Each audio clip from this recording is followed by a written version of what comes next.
Një nga projektet më të debatuara të ndërtimit ka qenë kulla që po ngrihet në qendër të Tiranës, mbrapa Pallatit të Kulturës, emërtuar Tirana Rock, teksa ndërtimet kanë avancuar.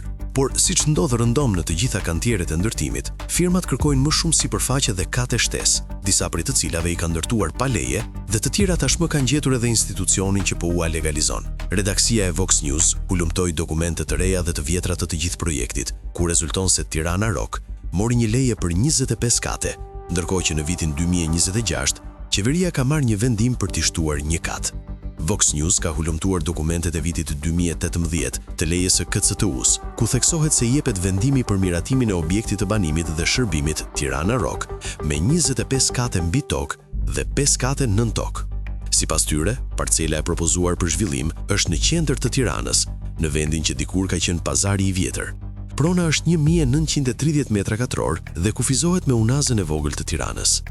Ndërkohë, Vox News ka hulumtuar edhe lejen e vitit 2026, të zbardhur pak ditë më parë, teksa janë njoftuar edhe firmat e ndërtimit Ana SHPK dhe VV, të cilat do t'i shtojnë kullës edhe një kat. Në dokumente përcaktohen edhe ndryshimet e projektit.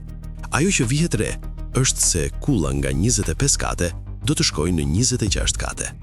Dokumentet e lejes së ndërtimit përcaktojnë se fasada do të ngjasojë me heroin ton kombëtar, Skënderbeu.